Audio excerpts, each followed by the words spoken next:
al libro de Romanos o carta a los Romanos, capítulo 3, versículo 9. He titulado a este mensaje, Bueno solo Dios. Bueno solo Dios, hermano.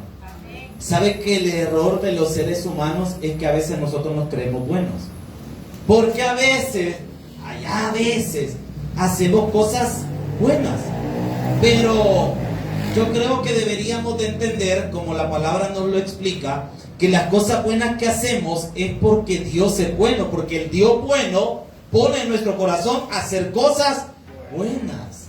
Entonces, este es el problema de la humanidad, que nosotros pensamos que somos buenos, y ahí está el problema, es que no somos buenos, hermano, bueno solo Dios. Y habemos personas que de repente queremos hacer cosas para que decimos, es que yo hago cosas buenas, pero es que fíjese que Dios ve las intenciones, hermano. Hay gente que dona miles de dólares a causa de caridad, pero en el fondo es para ellos sentirse mejor. O como lo que pasa en ciertas actividades que se hacen, por ejemplo, en nuestro país, que se recolectan dinero para fines específicos, ayudar a ciertas organizaciones que ayudan a otros teóricamente, pero en realidad todo el dinero que va ahí es solo para evadir impuestos de las empresas. Entonces, mira, hay una red de cosas ahí medio interesantes que este día vamos a hablar. Así que vámonos a la escritura, Romanos capítulo 3, versículo número 9. ¿Lo tiene, iglesia? Vamos a dar lectura a la palabra en nombre del Padre, del Hijo y del Espíritu del Señor. ¿Qué pues? ¿Somos nosotros mejores que ellos? En ninguna manera. Pues ya hemos acusado a judíos y a gentiles, que todos están bajo pecado. 10. Como está escrito, no hay justo ni aún uno. Buen Dios y Padre que estás en los cielos, permítanos aprender las sagradas escrituras esta noche, recibir la instrucción, la palabra, el néctar de tu palabra, Señor. Oro para que el Espíritu Santo sea hoy nuestro maestro. Señor, habla a nuestras vidas y a nuestros corazones. En el nombre poderoso de Jesús, amén y amén. Tome su asiento, iglesia. Ay, hermano. Bueno, solo Dios, hermano. Y esto es algo que esta noche nos vamos a llevar en nuestro corazón. Entender que solo Dios es bueno. Y si alguna vez nosotros hacemos algo bueno, es porque el Dios bueno puso en nuestro corazón hacerlo. No es de nosotros. No es de nuestra naturaleza humana. Es de la nueva naturaleza que Cristo nos ha dado. Ahora, Romanos capítulo 3, desde el versículo 9 hasta el versículo número 20, es una especie de argumentación que el apóstol Pablo está haciendo para mostrar la naturaleza caída del hombre y la justicia de Dios y su buena voluntad y misericordia. El versículo 9 inicia con una serie de preguntas. Recuerde que Pablo nos acaba de mostrar, primero, en el capítulo 1, que todos los gentiles, todas las naciones que no tienen a Jehová Dios, que Dios no era su Dios, todos estaban perdidos como Adán en el día de la madre. ¿Me está siguiendo? Pero en el capítulo 2 también nos enseñó que también el pueblo de Israel, aunque adoraban al Dios verdadero, aunque tenían la Torá, aunque tenían a los profetas, también andaban más perdidos que Adán en el día de la madre, y todos eran pecadores también. Entonces, en vista de los argumentos presentados, Pablo hace una pregunta, y es lo que encontramos en el versículo 9. ¿Qué pues? Eso me suena bien chapín. Sí, pues, ¿verdad? ¿Qué pues? ¿Somos nosotros mejores que ellos? ¿Acaso, dice Pablo, acaso los judíos son mejores que todas las otras pueblos de la tierra? ¿Qué dice Pablo? Ahí mismo está la respuesta. ¿Qué dice? De ninguna manera. ¿Por qué el pueblo de Israel no es mejor que nosotros, ni nosotros somos mejores que ellos? Porque dice la Escritura, pues ya hemos acusado a judíos y a gentiles. ¿Y cómo estamos todos? Que todos están, como dice la palabra, vaya cosa. Entonces la palabra de Dios nos muestra que todos están bajo pecado.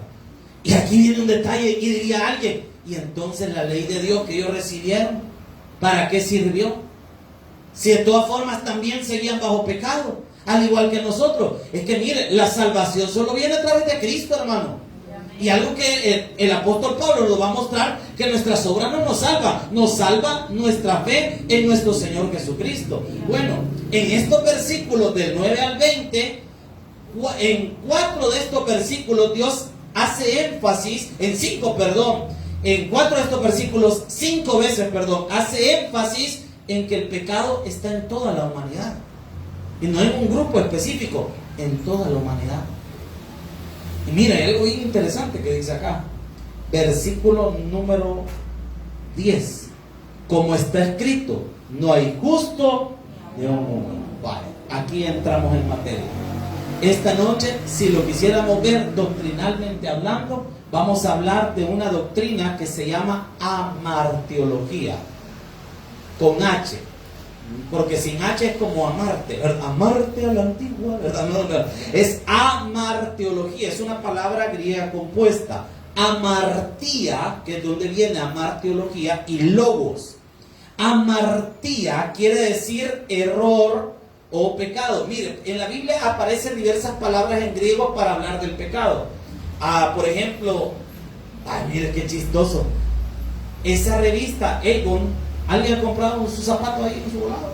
Su loción, alguno su collar que se terminó haciendo negro? Entonces, y en el nombre Avon en griego quiere decir maldad. Yo no sabía eso.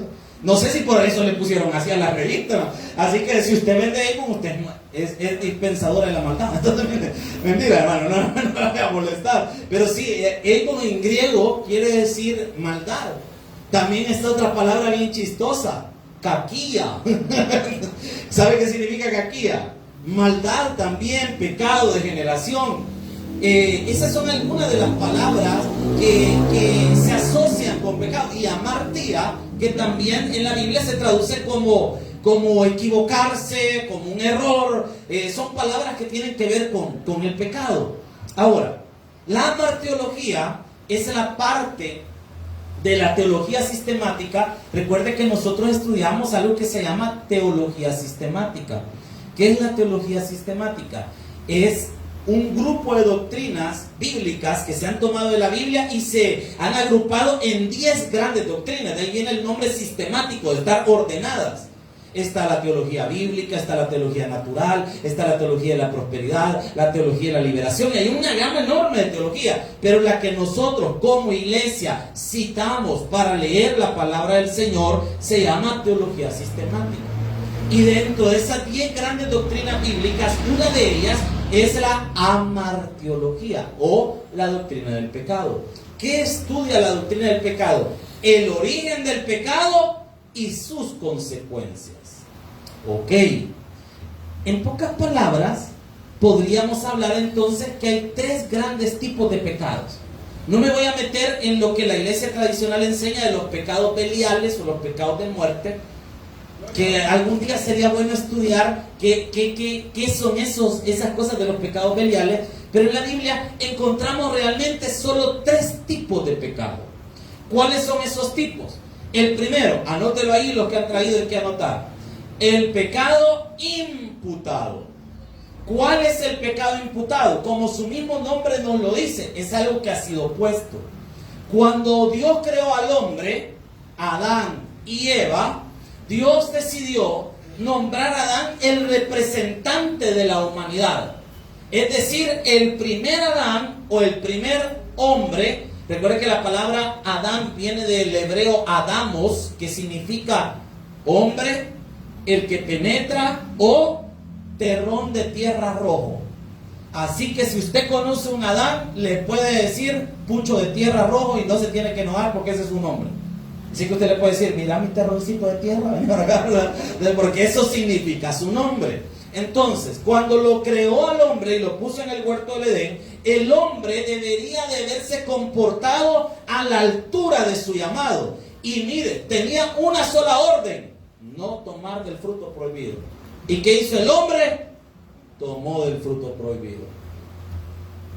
Pero primero fue la mujer, usted ya sabe la historia. Eva quizás había peleado con Adán, no sé qué le había pasado. Adán quizás andaba chileando con las cabras, jugando con los elefantes, algún su relajo andaba haciendo, quizás, no sé, quizás ahí, no sé, tirando la monedita con las tortugas, algún su volado andaba haciendo, no sé qué andaba haciendo Adán. Pero dice la Biblia que Eva andaba sola. Cuando la pareja se separa y se genera una distancia, es un riesgo para la pareja. Así que, hermanos que están casados o que estamos casados, adjuntados, perjudicados o adjudicados, como usted lo quiera ver, cuando usted se distancia de su pareja, hay riesgo ahí. Amén, iglesia. Así que mucho cuidado. Entonces, bien, Eva andaba solita, de repente salió la culebra, le digo, no, así tal. ¿Por qué tan sola? Le dijo la culebra. Ay, es que la dan a ver qué anda haciendo. Mire, yo no sé, aquí hay dos hipótesis con lo que pasó con Eva. La primera, Eva y Adán podían hablar con los animales. Esa es la primera teoría de esto. ¿Por qué? Porque no está hablando con una culebra, pues. ¿Y cómo te va a poner a hablar con una culebra? Pero el problema no es que Eva le hablara a la culebra, es que la culebra también le hablaba y Eva le entendía. ¿Cuántos tenemos mascotas? ¿Verdad que a veces a los animales solo hablar le falta? Ay, que quiero el niño y el esposo. Vieja, tengo, espérate que el niño está hablando. ¿Qué quieres? Pasa. Hasta en las mejores familias. Ahora, mire. El pobre Adán, a saber qué le había pasado, la Eva ahí de repente hablando con la serpiente le habla, ella le entiende. Entonces algunos dicen, algunos teólogos afirman que quizás Eva había desarrollado alguna especie de comunicación con los animales al igual que Adán. La segunda teoría es que al ser un animal poseído por el diablo, por decirlo así, desarrolló la capacidad de hablar. Esto lo sustentan con el caso de Balaam. ¿Se recuerdan de Balaam? La burra, que Dios le articuló de repente la garganta a la burra para que le dijera a Balaam, calmate, que hay un ángel, nos va a matar, ¿se recuerda? Entonces miren, no, el primer animal que habló no fue el burrito de Shrek, sino el que aparece ahí de Balaam. Entonces miren, qué raro esto, ¿verdad? Es como una cuestión un poco interesante de estudiarla, de analizarla, qué fue lo que pasó. Pero digamos, solo pongámonos a pensar por un momento, ¿qué tan cargada estaba Eva para que se desahogara con una culebra usted? Porque mira, uno de hombre, si le sale la culebra, véngase papacito, la culebra, echale un solo, le da en la nuca, ¿me entiendes? Saque el cuerpo y le da en la nuca. Pero algo pasó aquí. Y el problema es cuando nos ponemos a hablar con el diablo. El diablo sedujo a Eva, Eva tomó del fruto prohibido y se lo dio a su esposo. ¿Usted cree que Adán no sabía qué es lo que tenía en la mano? Sí, sabía. Y el fruto prohibido, no crea usted, hermana, que era una manzana, una pera. Dice la Biblia que era un fruto. ¿Qué forma tenía? A saber. ¿Qué color? A saber. La Biblia no lo dice. Solo dice que tomaron del fruto prohibido. Ambos comieron y cayeron en pecado. Ese error de Adán y Eva fue trasladado de generación en generación, de generación, de generación, de generación, de generación, hasta nuestros días. Sus hijos, mis hijos, heredan el pecado de Adán y lo llevan en su pena. Y ahí viene el detalle. Usted mira de repente niños que hacen cosas extrañas, nadie les enseña a mentir, pero el niño de repente ya sabe mentir. Se le sale, mira, hay niños que su primera palabra es una mala palabra usted. Y la mamá, ay, mira qué contento, viene a decir, Pablito, ¿cómo es tu tío? ¿Verdad? Y ahí lo dice el niño, pues. O sea, porque todavía nos da risa, lo animamos a hablar eso, porque hay un pecado imputado. Existe el pecado mundial. ¿Qué es eso? Que el mundo está lleno de pecado. Todo, hermano, el ambiente, lo que está a nuestro alrededor, está cargadísimo de pecado. Está cargadísimo de egoísmo, de maldad. Usted mira un montón de cosas. Es increíble lo que pasa, hermano, las injusticias que se dan en el mundo. Bueno, ¿cuánto ganará un jugador de fútbol en Europa jugando, por ejemplo, para el mejor equipo del mundo, Real Madrid? ¿Cuánto ganará? Millones de euros. Ganan millones. Y hablar de esas cantidades son ilógicas. Hablar de esa cantidad de dinero que se mueve en ese deporte. Pero son 1000. ¿Y qué es lo único que hacen? Pegarle una pelota a usted. ¿Cómo es posible que alguien que solo le va a pegar una pelota gane más que un soldado que está dando su vida? ¿Es justo eso? No es justo. Pero el mundo es injusto. El mundo está repleto de maldad. Por eso es que existe el pecado mundial. Y está algo adentro de nosotros que se llama pecado personal, que en la Biblia le llama concupiscencia, un deseo desmedido hacia lo malo. Mire, si a la mayoría de personas lo malo nos gusta. Uno nos gusta la Coca-Cola. Ay, de repente, hermana, ¿y de cuál hay? Mire que hoy tenemos 7. Ay, no, de esa no, deme de la negra.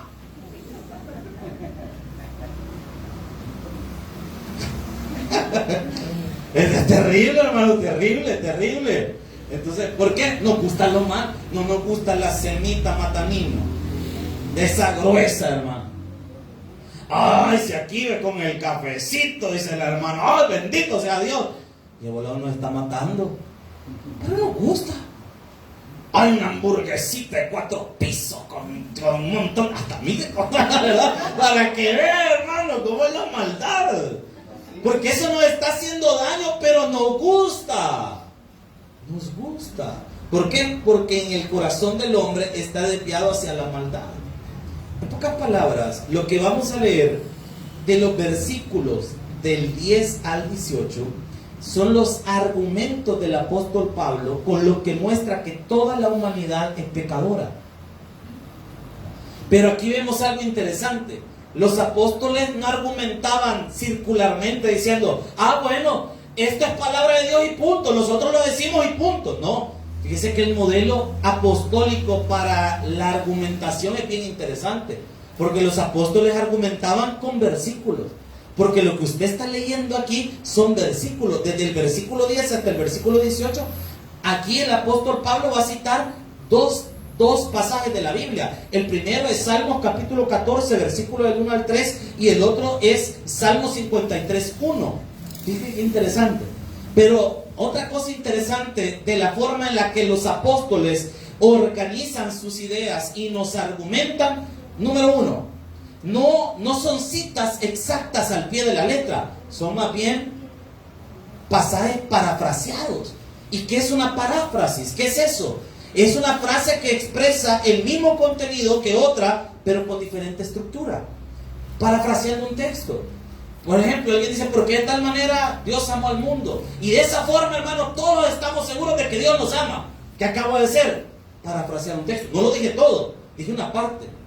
Y eso es el modelo que así hacían los apóstoles. Lo segundo que nosotros vemos es que en el griego no existen comillas. Por lo tanto, vamos a ver que es una sola lectura. Porque cuando nosotros parafraseamos algo, solemos ponerlo entre comillas. A la hora de una lectura o algo, cuando se va a parafrasear un libro o algo, se suele poner la cita entre comillas. Cosa que en el griego no existe. Por eso usted no lo ve así aquí. Lo siguiente, tercero. La versión bíblica que está usando el apóstol Pablo para citar es la Septuaginta. Le voy a explicar cuál es esta. La Septuaginta es la primera traducción de la Biblia, del hebreo al griego, donde 72 eruditos antiguos tradujeron todo el Antiguo Testamento para el faraón Ptolomeo. No me acuerdo, hermano, qué número era, porque hubiera un montón de Ptolomeo. Y tradujeron todo el Antiguo Testamento del hebreo al griego. Entonces lo que Pablo está citando es esa versión bíblica en griego, porque la gente que va a leer esto originalmente hablaba en griego. Por eso utilizó esa versión y no una versión que estuviera en hebreo, porque si lo hubiera citado en hebreo, los lectores no hubieran entendido. Y como la idea de la palabra es que todos entendamos. Amén, iglesia. Por eso es que él usa esta versión llamada la Septuaginta. Si usted se preguntaba cuál es la primera traducción de la Biblia, se llama Septuaginta. Y cuarto punto interesante del argumento apostólico. Para aclarar la idea, guiado por el Espíritu Santo, amplía o abrevia a veces la cita. Y esto es algo que vamos a ver aquí bien interesante en esta parte. Ahora volvamos al 10 y entremos ahí con todo. Dice, como está escrito, no hay justo. Yo investigué qué significa justo en el griego, fíjese. Y la palabra es dikaios. Dikaios quiere decir equitativo o inocente.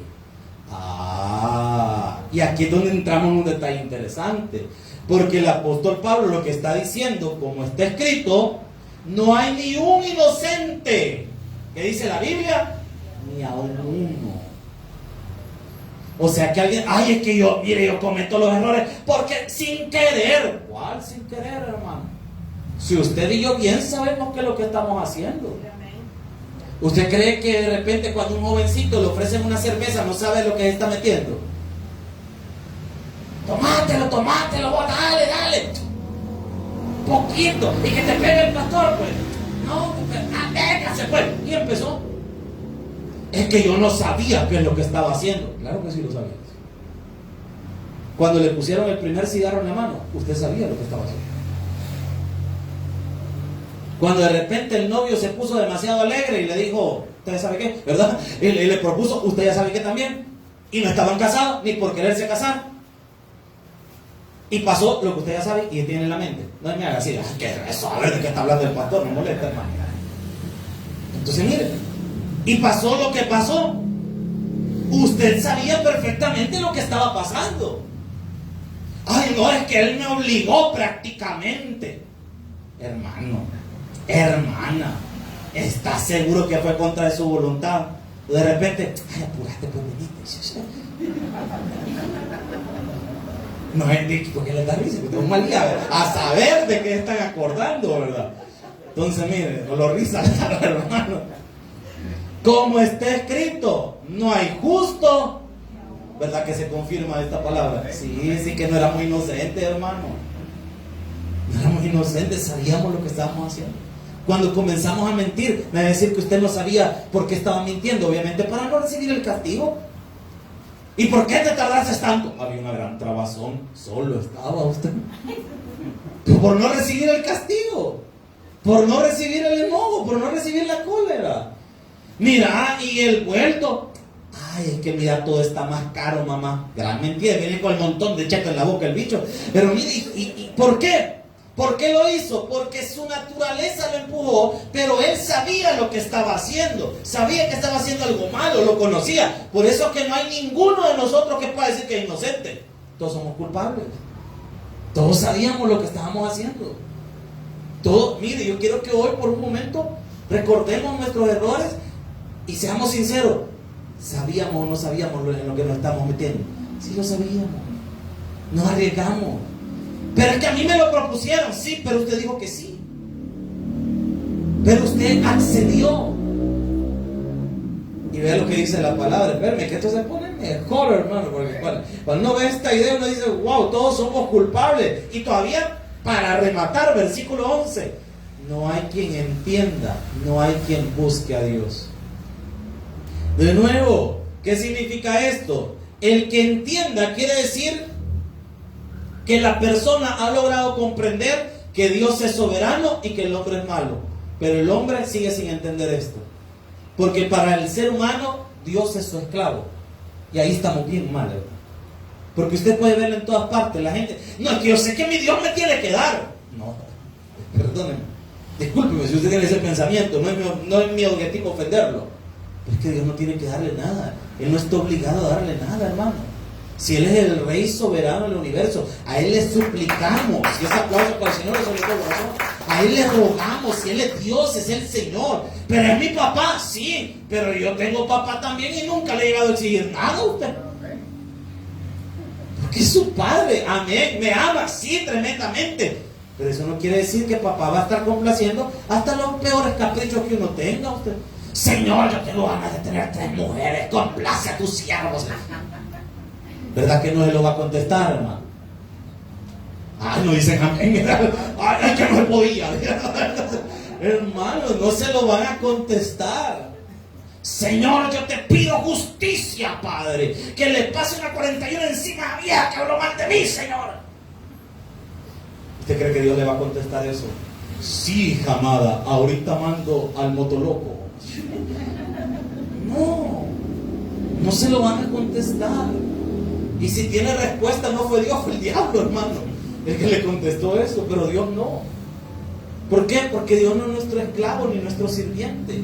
Dios no está hecho o no es el ser para contestar todos los anhelos de nuestro corazón siempre cuando y lo que sea y la locura que nos ocurra. No, hermano, Dios es Dios.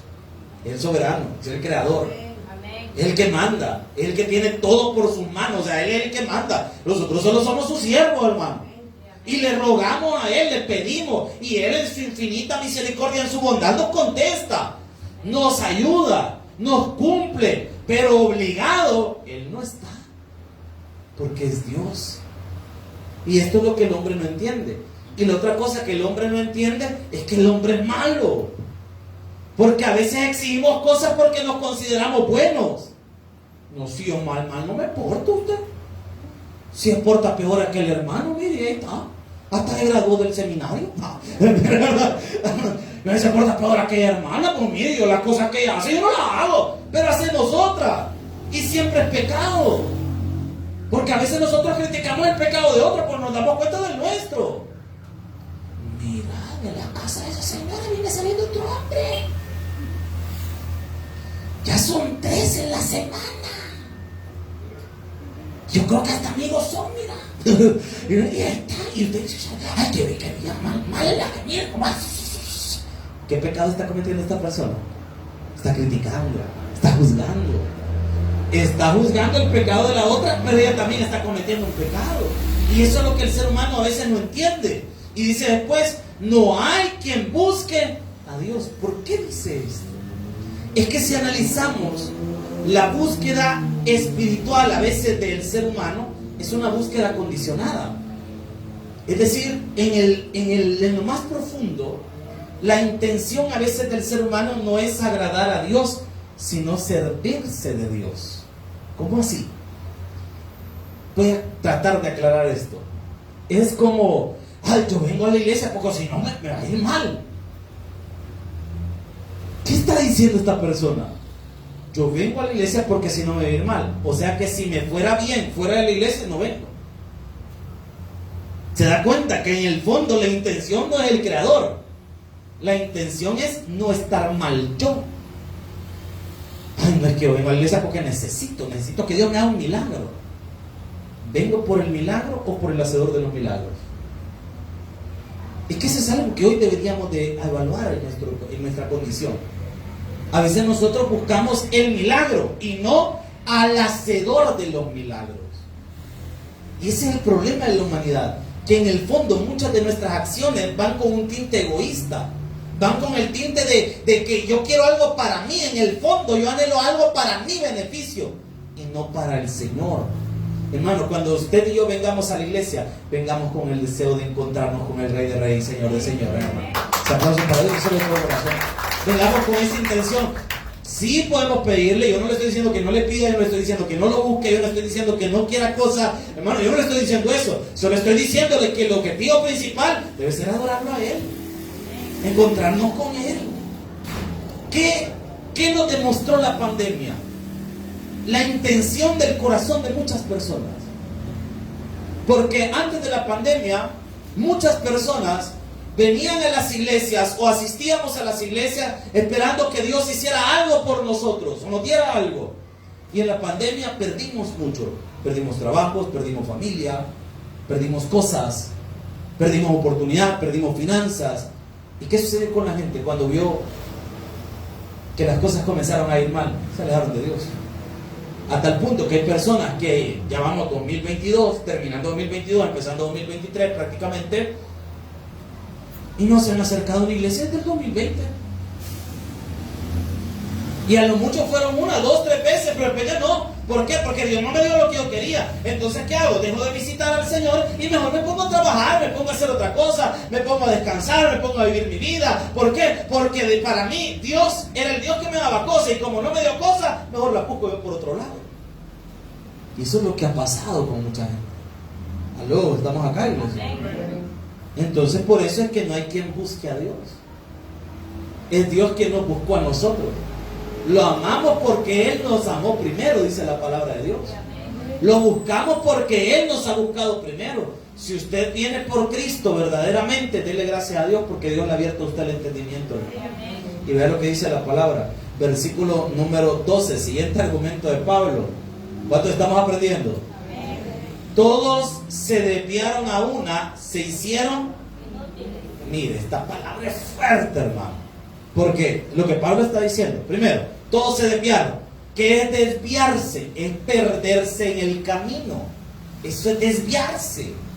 Usted va por este camino y se desvió y se fue por otro lado y se perdió. ¿A cuánto nos ha pasado con el bendito Waze? Que vamos siguiendo una dirección y de repente gira a la derecha, a la izquierda gira también, a tu otra izquierda, animal. Entonces él le fue para otro lado el timón y se perdió, se desvió.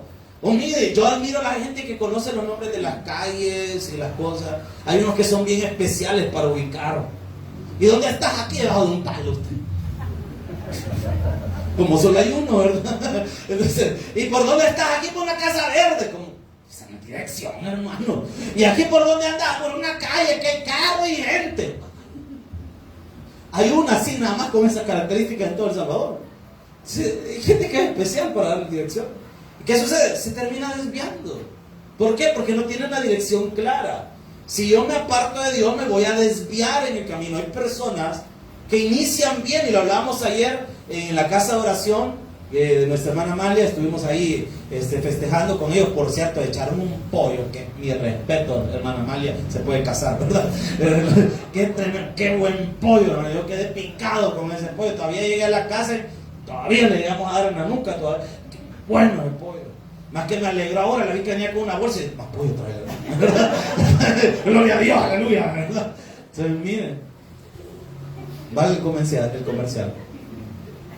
Desviarse es algo tan fácil, y lo hablamos ayer en la casa de oración.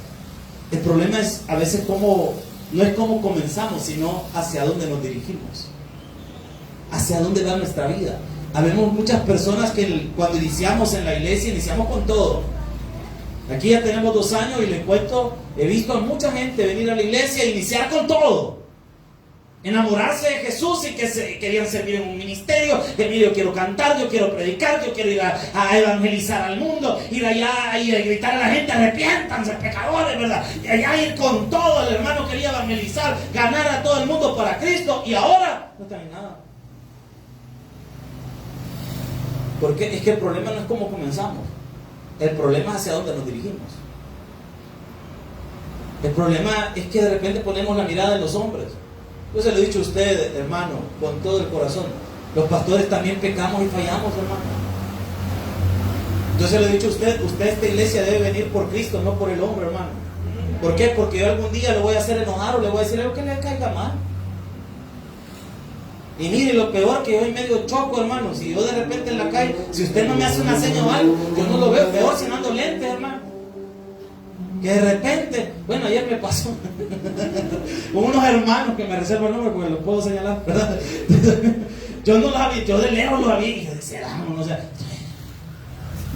no andaba los lentes, o sea, porque uno no ve. Imagínense que de repente a alguien, bueno, ir a la iglesia, porque ese hombre no tiene amor de Dios.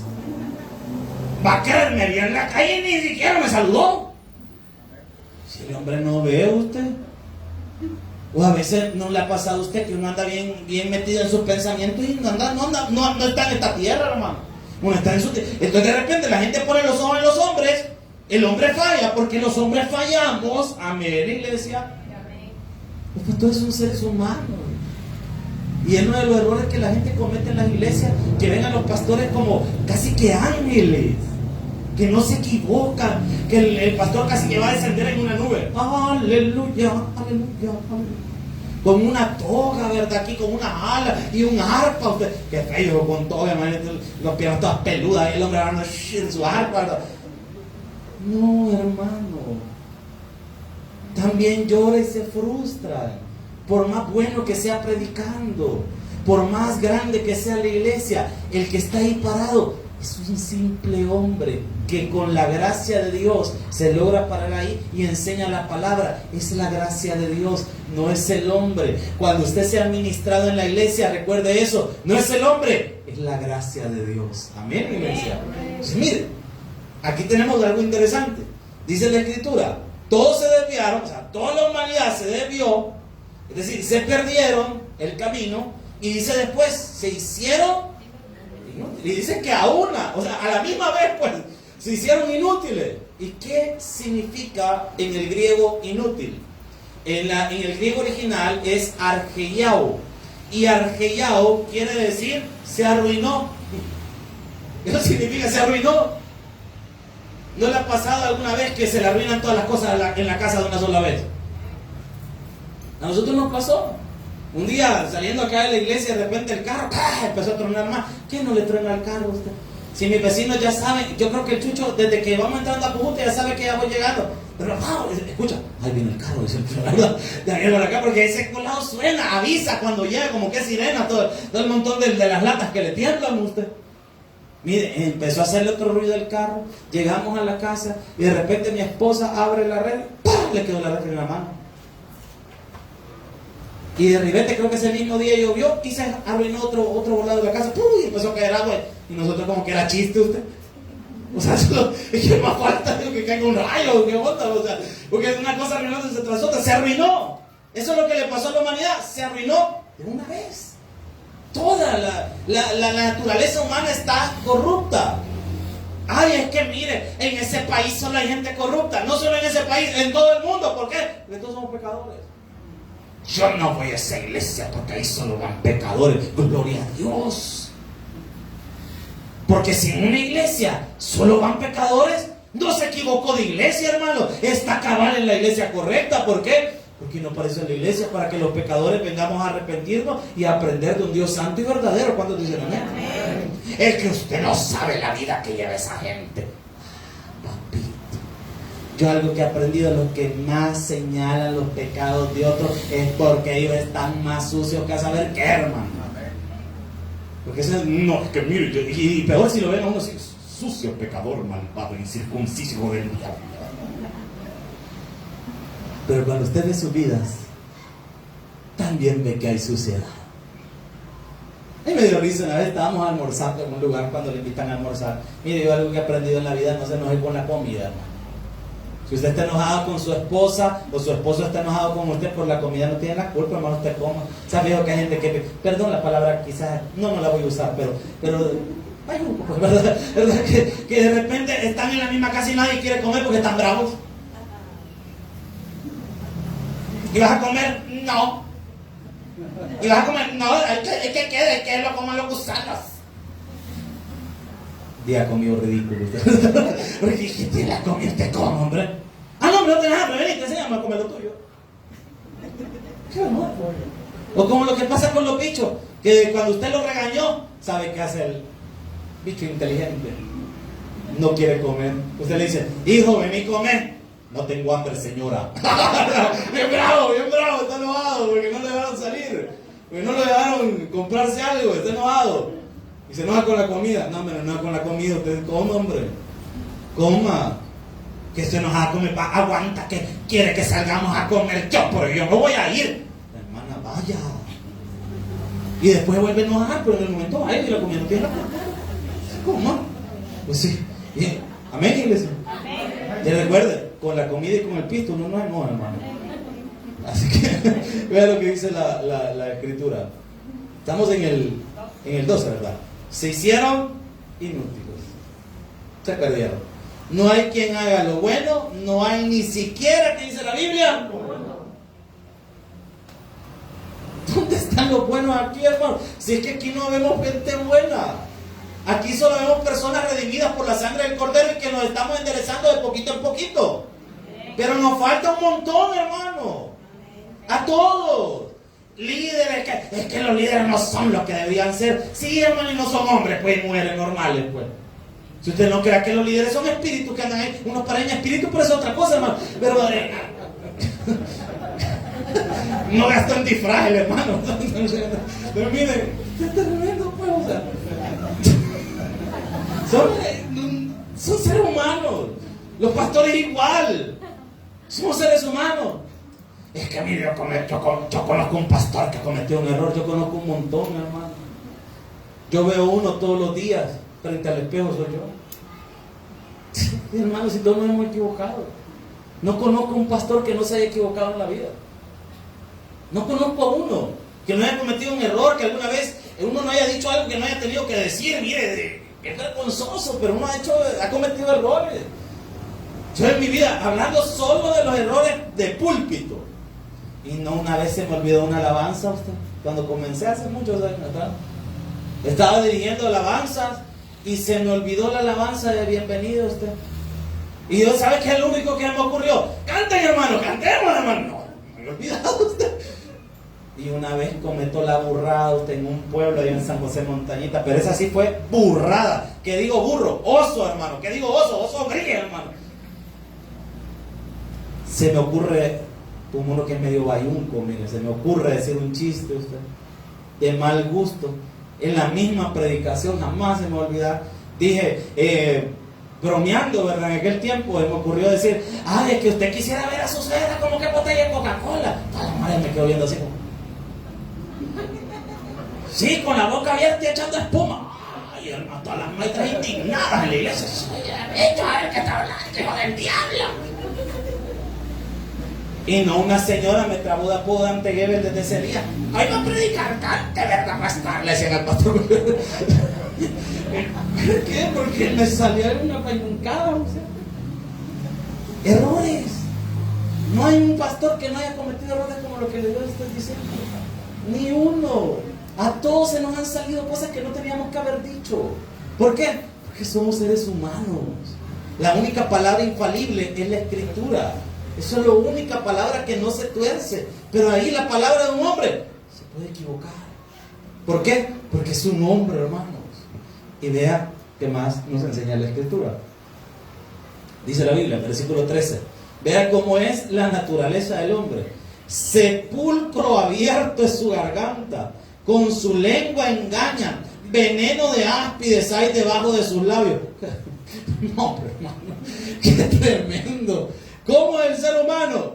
Como un sepulcro abierto. Vaya, imagínese que usted va a enflorar y de repente encuentra la tumba abierta. Imagínese que usted está en lo mejor de poner la flor ahí y de repente saca la mano. Hermano! Alguien que por vida, ¡oh, Padre nuestro que está en los cielos! Sepulcro abierto. El hedor que emana sucio. Sepulcro abierto es su garganta. ¿Y por qué es un sepulcro abierto su garganta? Con su lengua engañan. Por eso es como un sepulcro abierto su garganta.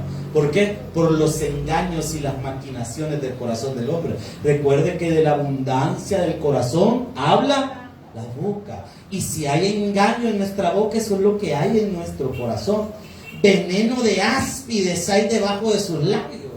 Todo lo que hay adentro de esa persona es algo tóxico, es algo terrible. Y dice todavía el versículo número 14, su boca está llena de que dice, uy, hermano, si cada vez que habla usted siente un montón de amargura y de hiel, cuando llega de repente su esposo, hola, en ese hola, usted siente todo el veneno que viene emanando de ese hombre.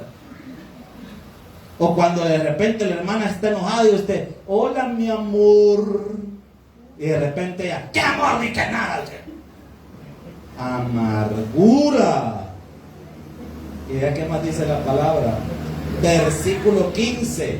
Sus pies se apresuran para que dice la Biblia. ¿Sabe qué está diciendo la palabra? Rapidito se ponen al tiro para hacer lo malo. Rapidito. Pero para hacer lo bueno, mire, si la gente a usted le dice, vamos a hacer una excursión, sí, hombre, vámonos. ¿Cuándo? Mañana. Ya está la señora a las 4 de la mañana con el platito de hule. ¿Qué onda? Ya va el bus. Está con todo la señora. Ay, pero ¿qué le vamos a decir para un culto?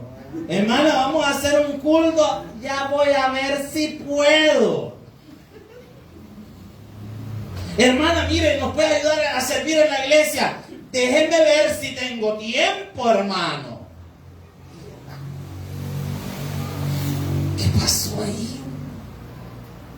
Si nosotros deberíamos de prestar chicos para las cosas buenas. Amén. Anímense a estar más con Jesús. Lo que está todo bien serio, hermano, ¿qué les pasa? Y es lo que dice la palabra, versículo 16. Si esto todavía no termina, todavía falta aquí. Si mire, yo cuando estaba leyendo esto fue pa, pa, ¿verdad? Y es lo que dice todavía Pablo para rematar. Estamos en el versículo número 16. Quebranto y desventura hay en sus caminos y no conocieron camino. Vaya cosa. ¿Qué dice Pablo? En los caminos de las personas sin Dios, todos estamos sin paz y totalmente extraviados y perdidos. Y dice el 18: no hay temor de Dios delante de sus ojos. ¿Por qué actúan como actúan? No hay respeto a Dios. ¿Cuándo viene el respeto a Dios? Cuando conocemos a Jesús. Es que, hermano, cuando nosotros tenemos contacto con la palabra, ¿qué comenzamos a cambiar? ¿Por qué tiene usted la insistencia de congregarnos? Porque aquí el Señor no cambia. Pero allá afuera se nos vuelve a salir lo malacate, hermano. Deje de congregarse un mes y de repente, le aseguro que vuelvo a decir malas palabras como antes. Deje de escuchar palabras un tiempo y le aseguro que de repente anda guiando al prójimo o a la prójima, al sujeto o a la sujeta para sujetarlo. Versículo 19. Los risas les da. Está bien, me llega, me hacía la onda, me llega. Dice la palabra, pero sabemos, ¿ves lo que dice la escritura? 19. Pero sabemos que todo lo que la ley dice, lo dice a los que están bajo la ley, para que toda boca se cierre y todo el mundo quede bajo el juicio de Dios. ¿Sabe qué está diciendo Pablo? Todo lo que la palabra de Dios nos expone de nosotros es para que entendamos algo, que estamos bajo el juicio de Dios. Y si hemos salido librados es por la gracia de Él. Porque en condenación sí la teníamos ganada, hermano. Y dice el 20: ya que por las obras de la ley, mire qué hermoso esto. Este versículo subráyelo y utilícelo para aquella gente que dice que se puede ganar la salvación por obras. Ya que por las obras de la ley, ningún ser humano, que dice la Biblia, vaya cosa. ¿Cree usted que se puede salvar por las obras? ¿Qué dice la Biblia? Ninguno, ni uno. Y dice la palabra, porque por medio de la ley es el conocimiento. Es que la palabra me expone el pecado. Cuando yo leo la Biblia y cuando vengo a la iglesia, Dios me va a exponer mi pecado y me va a hacer ver mis errores. Por eso, hermanos, cuando predicamos no necesitamos hacerle énfasis al pecado. ¿Por qué? Porque la misma palabra va a hablarle al corazón de la gente. No necesita usted estarle dando y dando nombres. Si la palabra, cuando usted lea la palabra y le explique, ahí viene el golpe del Espíritu Santo al corazón de la persona y le hace ver, ahí está tu error, mira. Cabal lo que está diciendo, eso es su voz. El Espíritu Santo está ahí. Cada vez que estamos exponiendo la palabra, de repente el Espíritu está ahí diciéndole, ese es tu error, mira. La soberbia, mira, ahí está cabal, de lo que están hablando, justo lo que tenés que cambiar. Ahí está el Espíritu Santo. Así que en esta hora, hermanos, escuchemos la voz del Espíritu Santo. Guiémonos por Él y recordemos que bueno, solo Dios. Un fuerte aplauso al Señor. Vamos a orar. Bendito Padre que estás en los cielos, gracias te damos por tu palabra. Señor, queremos orar por los amigos. Si hay alguien que no conoce a Jesús como Señor y Salvador de su vida, de su alma, queremos invitarte a que esta noche sea tu noche, la noche de tu salvación. Si tú quieres recibir a Jesús como Señor y Salvador personal, levanta tu mano, por favor, y permítenos guiarte al camino de Jesucristo. Señor amado, te agradecemos en esta hora por tu bondad y tu misericordia, y te suplicamos que podamos crecer y abundar, Señor, en el conocimiento de las Sagradas Escrituras. Gracias, Padre, permítenos estar mañana aquí, en el nombre de Jesús. Amén y amén. Denle palmas al Señor, póngase de pie.